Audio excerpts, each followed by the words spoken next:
Hello, hello, hello. Welcome to Purpose After the Pain, where God has made us stewards of our pain in order to fulfill our purpose. I'm your host, Margie, and I'm so excited to be here with you on today.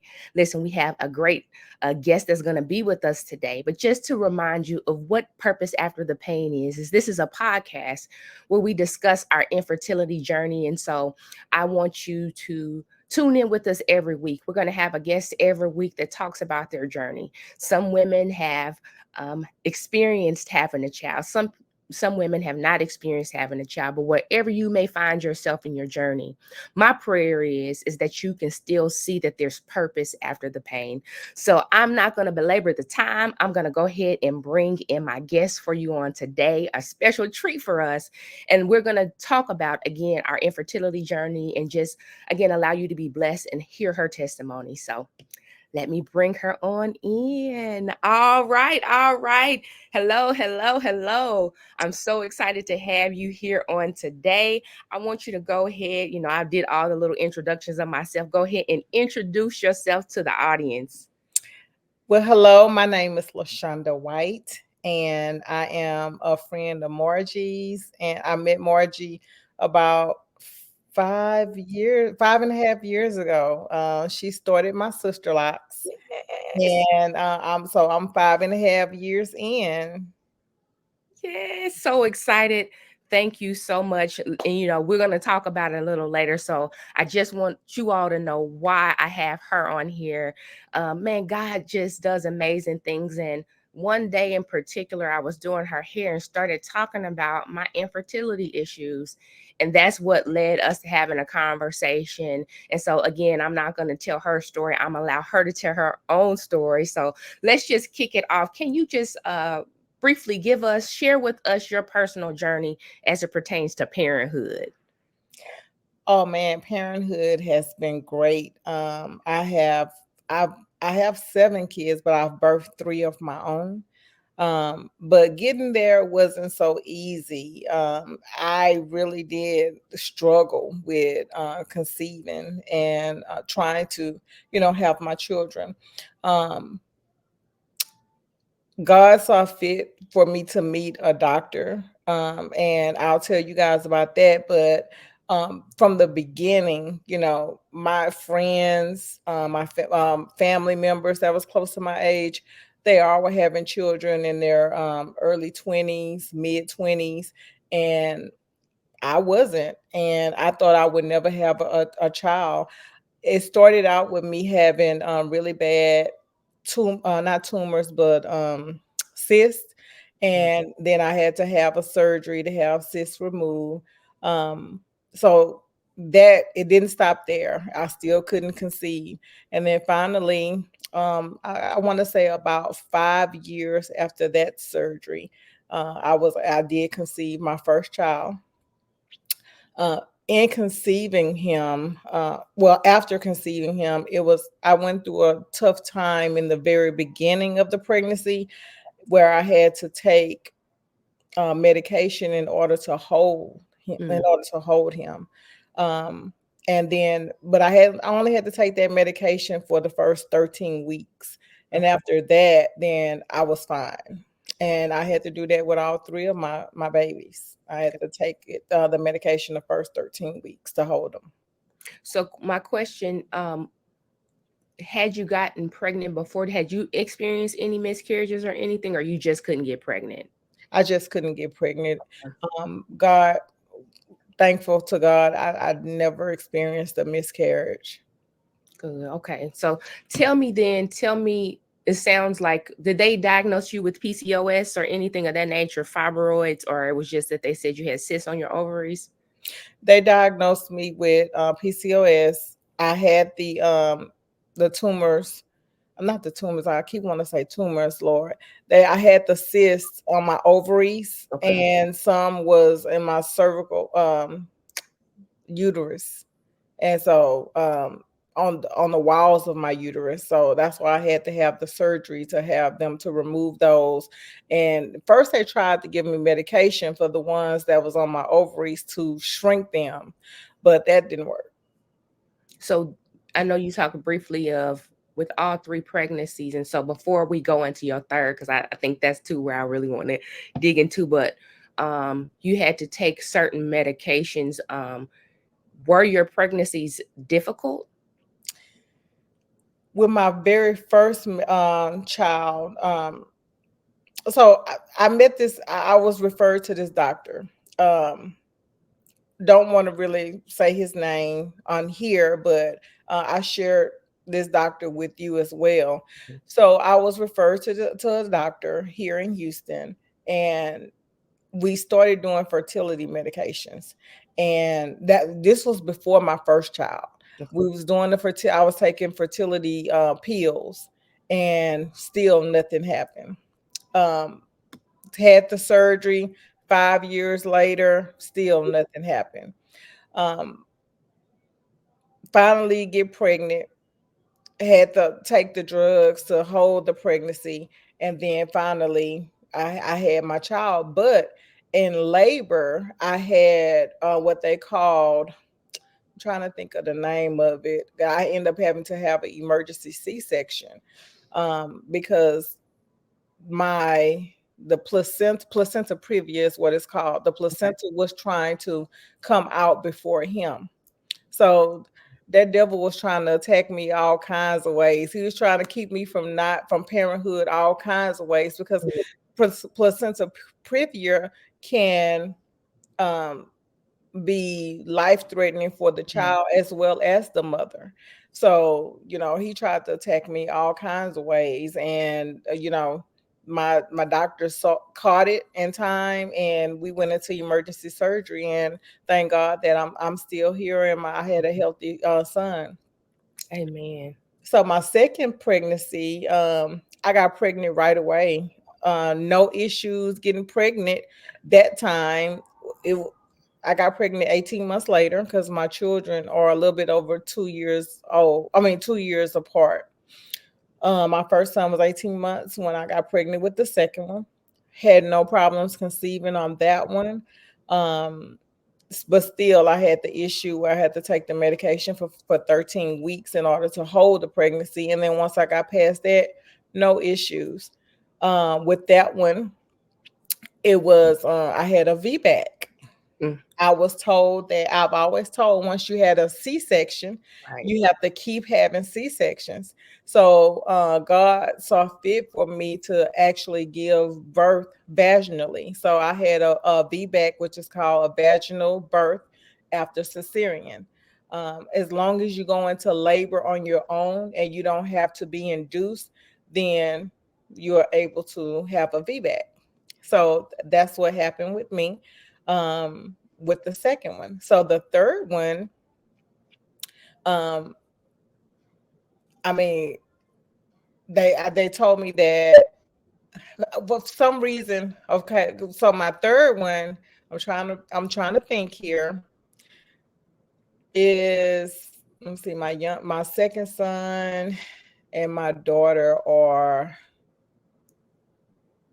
7 years apart. Okay. 7 years apart. So I hadn't gotten pregnant in 7 years, right? So now I remarried, I'm trying to get pregnant, trying to conceive. Nothing is happening. So after 6 months, I talked to my husband. I'm like, hey, we're not getting pregnant. Would you mind if I go see a specialist? He said, yeah, let's go do that. So go see the specialist. And they tell me that my tubes are blocked. Mm, I did an ultrasound where they shoot the dye. Can't remember the medical name of this ultrasound, but it's an ultrasound. They shoot the dye to see if the tubes are blocked. And then they showed me right there on the screen, your tubes are blocked. There's a procedure that we can do to unblock the tubes, or you will have to either do in vitro or some other type of procedure. I don't recall the name of that one, okay. but they said that the doctor who referred me is the same doctor that I've had for my first two kids. They looked at my orders, my doctor's orders, to see who ordered it. They say you have the best doctor in Houston. So Mm, whoever, whatever procedure you decide to do, he's willing to do. He can do it. And I'm yeah. saying, okay, go home, talk to my husband about it. He say, well, I've had kids before with my first marriage, and I know there's nothing wrong with me. And you've had kids before. I know there's nothing wrong with you. We just gonna believe God that He will bless us with a child of our own. And I was worried and worried and worried. And finally, about maybe 3 weeks later, I was pregnant. Mm. And after Pause that, before you go into that, because I want us to get into that, but I want to also before you go, because I consider that what I say your miracle moment. yes, But even before that, let's talk through. Let me share what I've experienced, and then you can chime in. What I experienced just in the infertility, when you're in dealing with that, sometimes it can be a lonely road because let me say from the enemy perspective, he can make you feel like you're less than something's yes, wrong, and then I know it wasn't until I had my first really miscarriage that I really realized how many women struggle with it. So, what was your support base like, or what did you have support when it came through you experiencing challenges with pregnancy? I did have support. There was two people in particular that know my whole journey, that know my story. My best friend Sharonda and my friend Shantae. I always talk to them about pretty much everything. And Sharonda used to pray for me and pray, about me, being a mother one day. I just felt that I wasn't capable. Mm, I felt that I was, as you say, less than. I felt I was less than. I'm like, I'm a woman, and women are put here on this earth mm, to bear children and bring them into the world, and I can't do that. yeah, And I'm seeing all of them do that, and I'm like, well, what's wrong with me in a sense? But my support system was really in my best friends, and they prayed me through it and they encouraged me. One thing I could say about my best friend Sharonda, she has always poured into me in any situation, but in this particular situation, she has always uplifted me and let me know that even if you don't have kids, you are still a woman of God and you are yeah, still a woman. That doesn't make you less than a woman. yeah. And so I really had really, encouragement coming from, my friends. That's a blessing because Yeah, one of the things I have learned, and I have to say, hands down, I've had support, but I think too, when you're in it, you don't even know who to talk to. Like my best friend had children, so I can share with her what I'm going through, but she couldn't really understand some things. But I also would share, and just like you said, your best friend, she was there to pray with me, to encourage me, but there was still this aspect, even that I felt like my husband is going through this with me, but it was like, I don't know if I can clearly articulate, because my husband was like, hey, if we don't have children, there's adoption, there's this. And it's like, I hear all of that. I'm not in disagreement with that, but there's still this part of me that's like, God, I didn't ask why. I really was saying, like, God, what do you want me to get out of this? Like, what's the plan? Because I know even if I can't physically produce, what can I do in the spirit, to yeah, just make sure that I'm not like, oh God, you won't give me a baby, so forget the kids, or whatever the case may be, right? But just trying to be in a place mentally where, again, I didn't give up on God, nor did I, say, hey, this is what I'm feeling. Because I've also found too, and I don't know if you've experienced this, that um people wouldn't be transparent and honest with how they felt. Like, you're going through this. There's emotions that come with not being able to bear children. There's like, and absolutely. again, the enemy has his way of doing things, but just we're human. So I'm a Absolutely. saved, I'm filled with the Holy Ghost. I can speak in tongues with the best of them. but there's still this aspect of me that's human, that feels, that hurts, that wants that child. But again, if that's not where I'm at, still, how do I maneuver through those emotions? Absolutely. Um, we're women. We are made with those type of nurturing and emotional aspects of life, and the ups and the downs. We're made that way. So we're going to have those feelings. But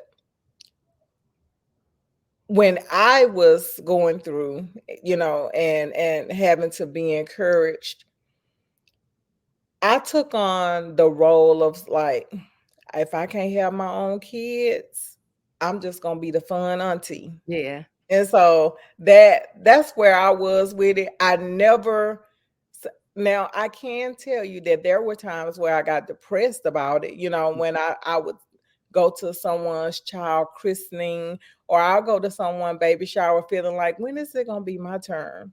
I Mm. mean, we always have those little things, even with weddings, before I got married the first time, I was like, when is it gonna be my turn, Lord?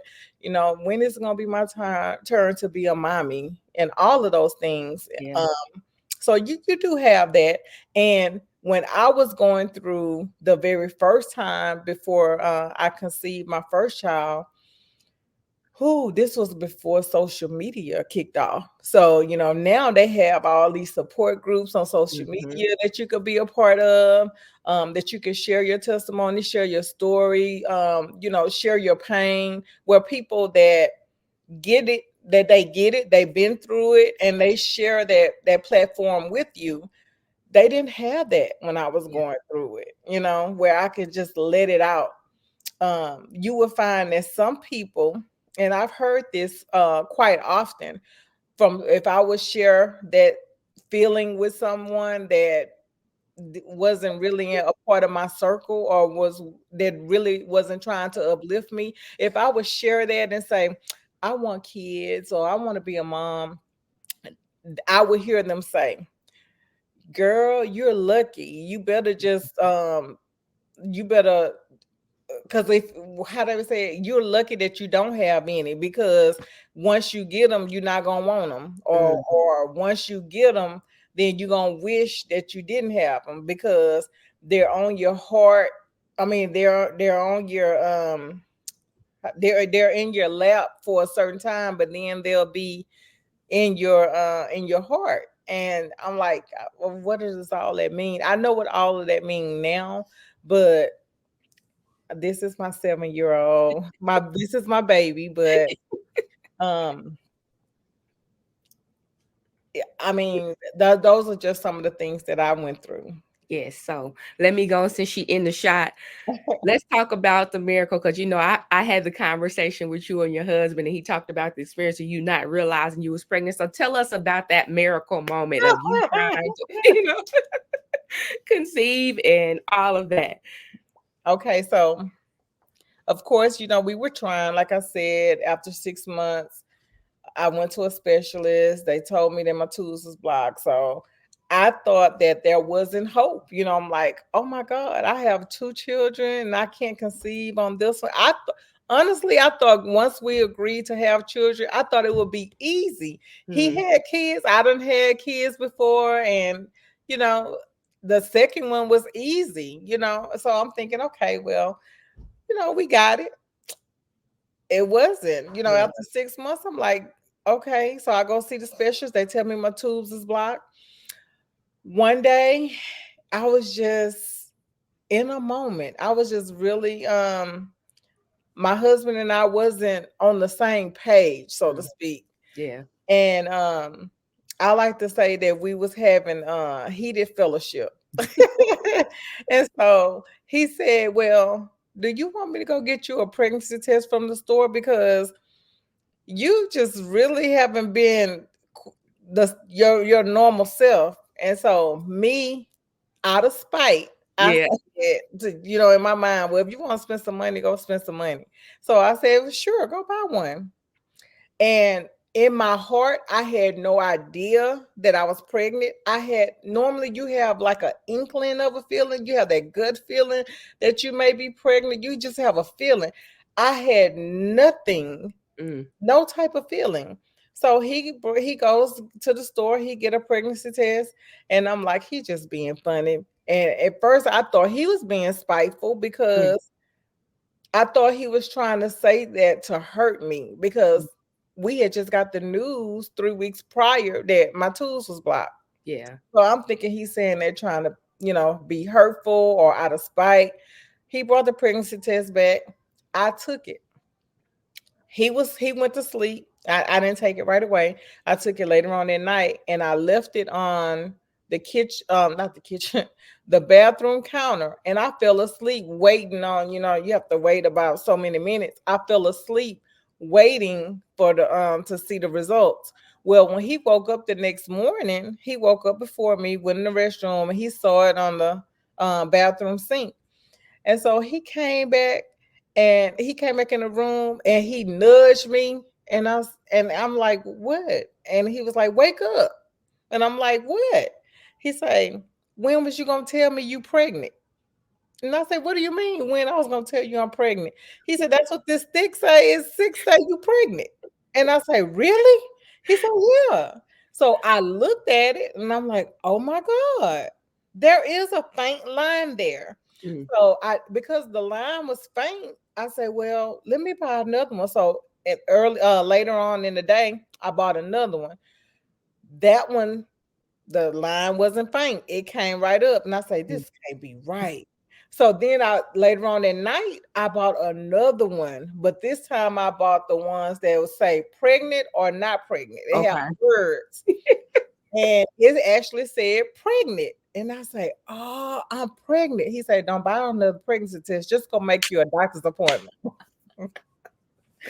So, so that was the story of how I the story of my conception with Brielle. And it was God that did it because you It was weren't on God. medication and nothing. Nothing, nothing. And wasn't after they told me my tooth was blocked, I'm like, "Well, they say I need a procedure." Mm. But you see what I'm saying? They say I Yep. need a procedure. That's Yep. not what God said though. Yep. Yep. And I think that's when I say miracle, that's the part at times I think if we're not careful, especially as believing women, that we hear their report. We need to hear their report so we can know how to pray, Mhm. but sometimes it's not taken like that's the death sentence. If they say this is what it is, well, unless there's something where organ has been removed, that is not, that don't have to be final. God has the final say. God And has so just to hear, because I know for me and the times that I have gotten pregnant, I've gotten pregnant twice. I was not on medication. They had the times that I was on medication, like for me, and I don't know if you were on, you said you done fertility medication? I did fertility, the pills. Yes, so those pills for me, like I don't know if anybody else experienced, like I felt like I was having hallucination and it scared me. So like I tried two different ones and again, the both times that I did it, I didn't get pregnant. I got pregnant naturally. So my issue wasn't that I couldn't get pregnant, it was staying pregnant. And so, again, there's miracles. God performs miracle. He's still a miracle worker. And that's why I really wanted to have you on here for you to share your story because there's many women out there. We don't know the time. We have our plans, like we can say, hey, I got married here. In 2 years, I want to have children. By this time, I want to have this. But that's not always God's plans nor his desires for us.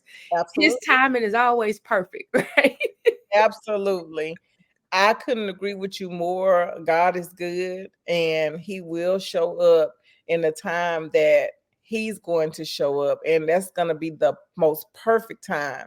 And you may not think it, but it's the most perfect time because when I conceived my first child, and it just it makes me so emotional when I think about it. God knew that I needed him at that time. Mm, I had just lost my mom. My mom was like my best friend, and I lost my mom. My mom, I had just gotten married like 3 months before I lost her. Mm. And then, and was to my first husband. And right after my mom passed, my husband and I separated. I'm sorry, my mom died in December. My husband moved out in January, Mm. and we stayed separated. My children, my first two children from my first marriage came in our separation. We Wow. wasn't even under the same roof. We were still married, but we wasn't under the same roof. They happened in a separation, between Yeah. the back and forth, trying to figure it out. Do I want to do this with you? Do I not want to do this with you? And Mm. then bam, we end up pregnant. But my first child, I was in so much pain because of everything that I had gone through. Mm. And God, it's like He just said, okay, let me give her something to show Mm. her in the natural that I love her. Mm. She know that I love her, and but I let me give her somebody that she can touch that loves her, because now her mom is gone. I used to always go get love from my mama. Mm. We can always go and get a hug, or phone call or something. And then my husband had just left. I just felt like I didn't have nobody. And Mm. at that moment, God said, let me go ahead and give her a child. My Lord. Yeah. Man, So it's a blessing. Oh yeah. man, that's a blessing to hear. You know, just off your story, thank you definitely for sharing.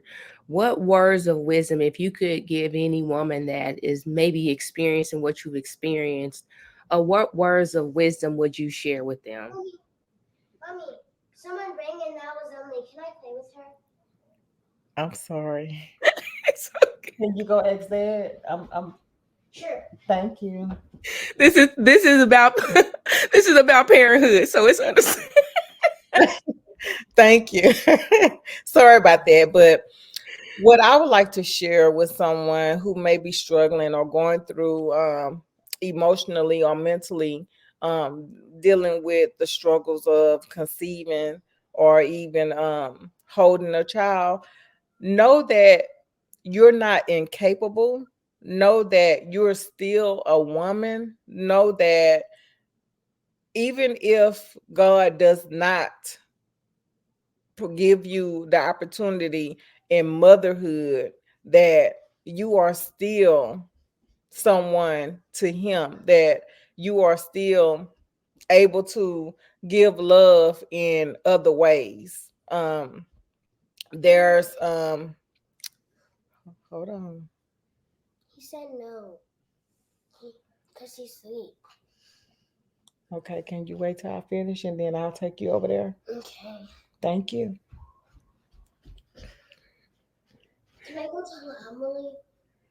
You can tell her that you'll be out in like 10 minutes. Okay. Sorry. Um, know that God is She's still actually gone now. know that God is just, and don't give up, because He's not going to give up on you. No matter what, He's always there with you. And that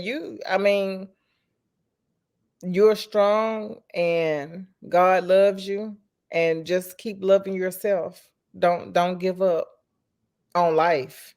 Yeah, yeah. But thank you so much for being on here again. The whole concept, purpose after the pain is, a lot of times we look at our successes and we like, oh man, but sometimes in those things that hurt the most, in our darkest hours, God still can use. And so just grateful and thank you for being on here today. And again, women of God, if you're watching this, I just want you to know, as she stated, what God has for you, it is for you.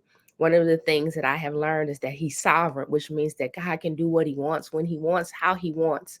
And even in that, we still have to trust Him. Like I've learned in this journey that it's not about always what I desire for God to do with me and for me. It's about what His plans and His will is. And so this doesn't mean that your journey is not going to be at the end result a child, but if it isn't, Do you still trust him? Do you still believe him? Do you still see that he's Lord, that he's God, that he's faithful, that he's just, that he's perfect in all of his ways, even when we don't get what we desire? So my prayer is on today is that you've heard something that would bless you, that would minister to you.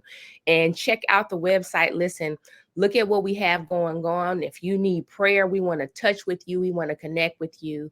Again, Purpose After the Pain is all about women sharing their journeys, to know in this season of infertility, while you may be in your waiting season or while you may even be in your process, that God can always produce purpose in your pain. God bless you.